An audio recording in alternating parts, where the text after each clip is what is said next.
नमस्कार मित्रों, क्या आपको मालूम है कि द्रौपदी का जन्म कैसे हुआ था? अगर दोस्तों नहीं मालूम है तो मैं आज आपको बताऊंगा।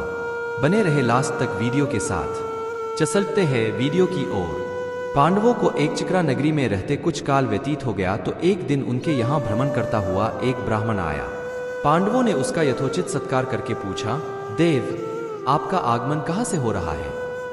ब्राह्मण ने उत्तर दिया, मैं महाराज द्रुपद की नगरी पांचाल से आ रहा हूँ। वहां पर द्रुपद की कन्या द्रौपदी के स्वयंवर के लिए अनेक देशों के राजा महाराजा पधारे हुए हैं। पांडवों ने प्रश्न किया, हे ब्राह्मणोत्तम, द्रौपदी में क्या क्या गुण तथा विशेषताएं हैं? इस पर ब्राह्मण बोला, पांडवगण, गुरु द्रोण से पराजित होने के उपरांत महाराज द्रुपद अत्यंत लज्जित हुए और उन्हें किसी प्रकार से नीचा दिखाने का उपाय सोचने लगे।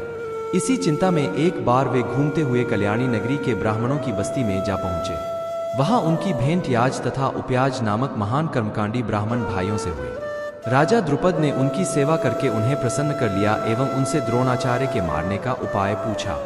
उनके पूछने पर बड़े भाई याज ने कहा, इसके लिए आप एक विशाल यज्ञ का आयोजन करके अग्निदेव को प्रसन्न कीजिए, जिससे कि वे आपको वे महान बलशाली पुत्र का वरदान दे देंगे। महाराज ने याज और उपयाज से उनके कहे अनुसार यज्ञ करवाया।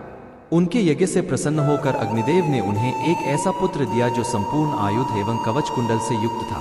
उसके पश्चात उस यज्ञ कुंड से एक कन्या उत्पन्न हुई जिसके नेत्र खिले हुए कमल के समान देदीप्यमान थे, भौहें चंद्रमा के समान वक्र थीं तथा उसका वर्ण श्यामल था।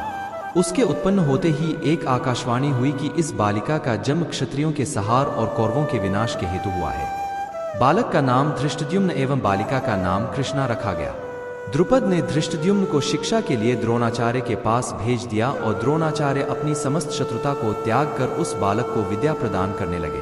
बालिका अब युवा होकर अत्यंत लावण्यमयी हो गई है और उसी का स्वयंवर होने वाला है। उस ब्राह्मण के प्रस्थान करने के पश्चात पांडवों से भेंट करने वेदव्यास जी आ पहुंचे। वेदव्यास ने पांडवों को आदेश दिया कि तुम लोग पांचाल चले जाओ। वहां द्रुपद कन्या पांचाली का स्वयंवर होने जा रहा है। वह कन्या तुम लोगों के सर्वथा योग्य है, क्योंकि पूर्व जन्म में उसने भगवान शंकर की तपस्या की थी और उसकी तपस्या से प्रसन्न होकर शिव जी ने उसे अगले जन्म में 5 उत्तम पति प्राप्त होने का वरदान दिया था। वह देवी स्वरूपा बालिका सब भांति से तुम लोगों के योग्य ही है। तुम लोग वहां जाकर उसे प्राप्त करो। इतना कहकर वेद व्यास वहां से चले गए। नमस्कार मित्रों, एक और कहानी के साथ बने रहे लास्ट तक। यह कहानी जयद्रथ की है जो द्रौपदी को देख मोहित हो गया। चलते हैं कहानी की ओर। एक बार 5 पांडव आवश्यक कार्यवश बाहर गए हुए थे। आश्रम में केवल द्रौपदी, उसकी एक दासी और पुरोहित धौम्य ही थे। उसी समय सिंधु देश का राजा जयद्रथ, जो विवाह की इच्छा से शाल्व देश जा रहा था, उधर से निकला। अचानक आश्रम के द्वार पर खड़ी द्रौपदी पर उसकी दृष्टि पड़ी और वह उस पर मुग्ध हो उठा। उसने अपनी सेना को वहीं रोककर अपने मित्र कोटिकासे से कहा, कोटिक तनिक जाकर पता लगाओ कि यह सर्वांग सुंदरी कौन है। यदि यह स्त्री मुझे मिल जाए तो फिर मुझे विवाह के लिए शाल्व देश जाने की क्या आवश्यकता है।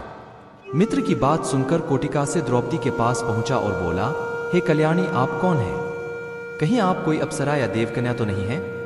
द्रौपदी ने उत्तर दिया, मैं जग विख्यात 5 पांडवों की पत्नी द्रौपदी हूँ। मेरे पति अभी आने ही वाले हैं, अतः आप लोग उनका आतिथ्य सेवा स्वीकार करके यहाँ से प्रस्थान करें।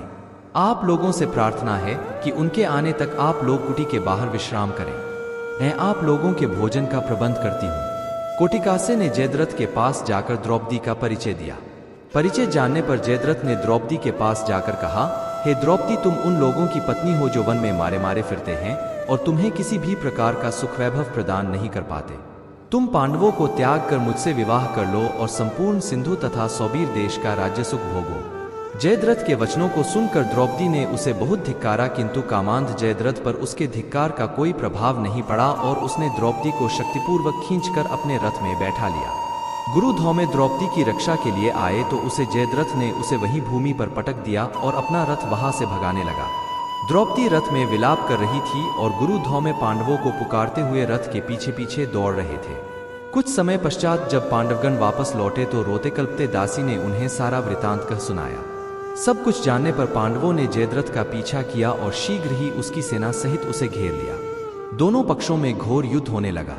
पांडवों के पराक्रम से जयद्रथ के सब भाई और कोटिकासे मारे गए तथा उसकी सेना रणभूमि छोड़कर भाग निकली। सहदेव ने द्रौपदी सहित जयद्रथ के रथ पर अधिकार जमा लिया। जयद्रथ अपनी सेना को भागती देखकर स्वयं भी पैदल ही भागने लगा।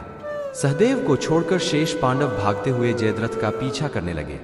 भीम तथा अर्जुन ने लपक कर जयद्रथ को आगे से घेर लिया और उसकी चोटी पकड़ ली। फिर क्रोध में आकर भीम ने उसे पृथ्वी पर पटक दिया और लात घूंसों से उसकी मरम्मत करने लगे।